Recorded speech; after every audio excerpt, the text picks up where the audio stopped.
こんにちは。こんにちは。こんにちは。 I was reading manga and enjoying games, interacting with the community on YouTube, Discord, and Twitter. For a while, my day has been perfect and was almost finished covering up my videos.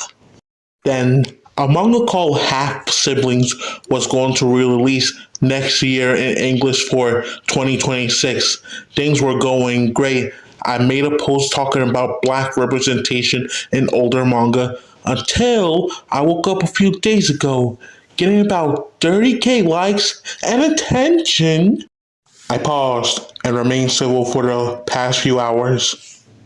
The majority of comments ranged from thoughtful and nuanced, while a majority was nuclear and toxic.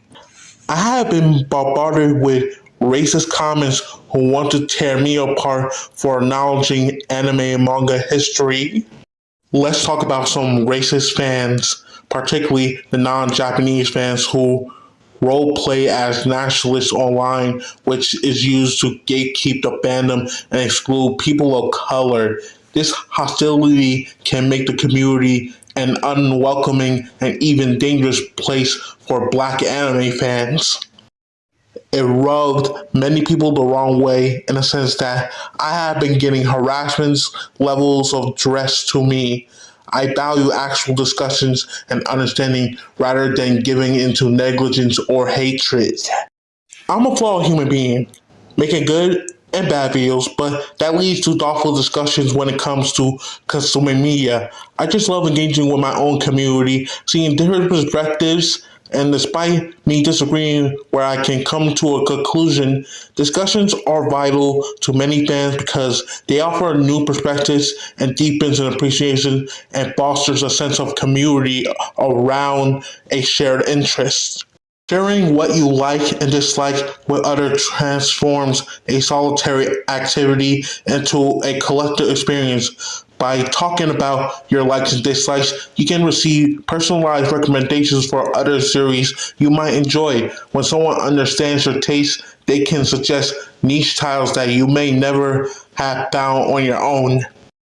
But this doesn't happen at all, especially on Twitter and YouTube, where we have recently seen bigotry, hatred, discussion dehumanizing black anime fans who come from different backgrounds. A genuine question I keep seeing around the anime and manga Japanese games brought up into these culture war arguments, usually as examples of what media should be or what hasn't been ruined. It feels like they get turned on and try to use rhetorical ammo more than any other non-Western media. From people using racial slurs to antagonize me for wanting to engage with the community. At the same time, this hate has gotten out of control. It has mostly to do with the fact that a lot of people that use Japanese media as a cultural war ammo have actually no idea about Japanese culture and the history. A lot of them have a very primitive view on Japanese art, and they often tend to cherry pick things that they consider base or anti-woke from that medium. If they see a minority or black character in media, they will raise quit and call it woke for being socially aware. I will use a few examples just to prove my argument and basically show some representation to educate people on. Cyborg 009, episode 20 of the 1960s anime, with it being titled The Endless Escape, centers on the civil rights movement. The activist pastors whose wife is Japanese faces oppression and his daughter alongside a crowd of African Americans promoting coexistence and understanding. The story itself is incredible. The cyborgs protect a black liberation activist fighting for the abolition of racial discrimination in Africa, along with his half Japanese daughters, who is also half African and half Japanese. This episode tackles the theme of race, identity, and the Black Liberation Movement with a distinctly political edge while featuring a young biracial girl as a guest that helps maintain the appearance of a children's TV anime, and the content is quite heavy. I'm constantly impressed by how kids in the past were exposed to anime with such complex themes. Given its historical context, some expressions may appear inappropriate from a modern perspective. However, the episode's direct confrontation with its heavy theme of racial discrimination was groundbreaking for an anime work for its time. Because I can acknowledge why the characters were designed this way, given most creators didn't understand or know anything about blackface in the 1960s, which is problematic and shouldn't be ignored, but also we should understand the time period it came from, looking at it from a historical lens. Now, let's talk about Choco Love's character design. Now, people bring up his original design. While I understand it isn't the best, but people focus on the lips. While yes, I recognize it was problematic in the past, Take's art style went through a lot of development by the time he started working on Shaman King.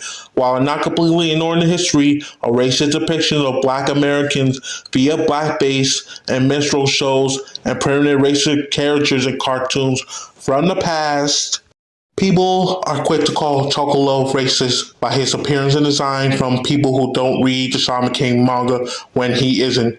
Chocolove's features are exaggerated, but many anime characters have exaggerated features, especially in an art style as cartoony graffiti as Shaman King's.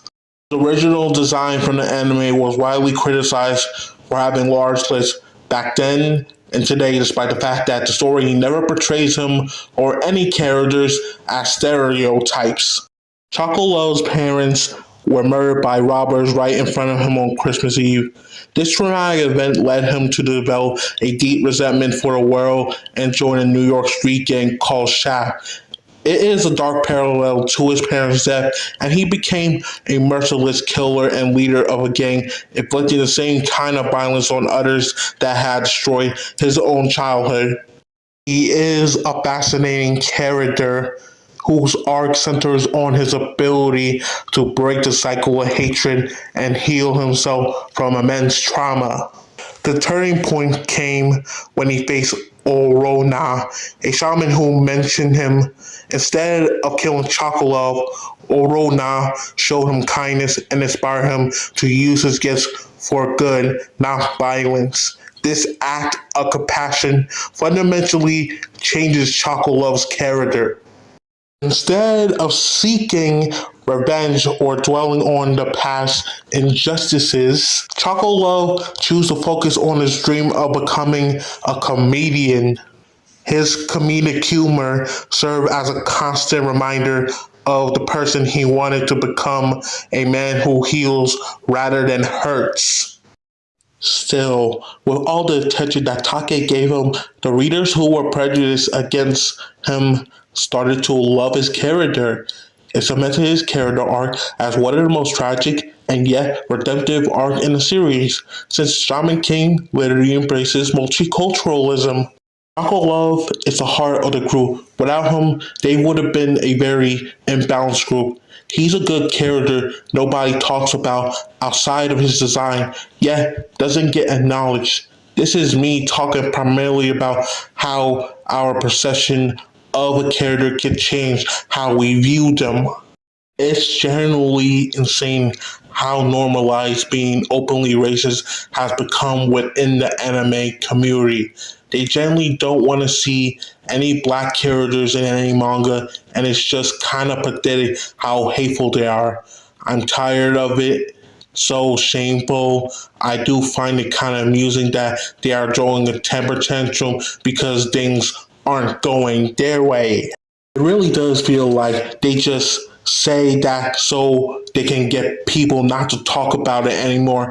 But the moment somebody tries to make something original, maybe even compelling with representation, they start editing it in a very demeaning kind of way. It's like the racist Spider-Man meme where Spider-Man Lotus picks on Miles and calls him that word. I know the phrase gets thrown around a lot, but there's literally a clan rally and replies and quote retweets. Those people claim to love Japan, but when a Japanese person does something that doesn't fit with their agenda, they suddenly go batshit insane. It's pure madness. That's basically the situation we are in right now. These so-called fans will spontaneously combust if they try to read any of these manga. You have Osamu Tezuka's Princess Knight that played with the concept of gender, which then inspired Oscar from Rosa Versailles and Utena from Resolution Girl Utena. Nobody disrespects and infantilizes the medium of anime more than self-proclaimed anime fans, acting like minorities, LGBT plus characters, or political concepts never existed in a medium, pretending like this is a new thing. One of the funniest things someone tweeted was this: if your stories rely solely on politics and diversity to attract, it isn't probably a good idea, which is ironic since most art is based off life experiences and real world situations. For example, I did a video a few months ago covering Astro Boy's original manga. Despite the art style looking cute and innocent from the average viewer's eye, the story is political at its core when it comes to its anti-war themes, technology versus nature, generational trauma, and violence. Given how Osamu Tezuka is extremely anti-war and condemned violence in his own series regarding bloodshed and the cost of human life. Because war shaped his view on life just like other creators during the 1940s. Art is not created in a vacuum. It is the product of an artist's personal history, their reactions to the world, and can connect with the experience of others through empathy. Most art is cultural, and by that I mean that individuals of particular cultural, social environments, time periods, millennia are driven by the impulse to act on that life experience.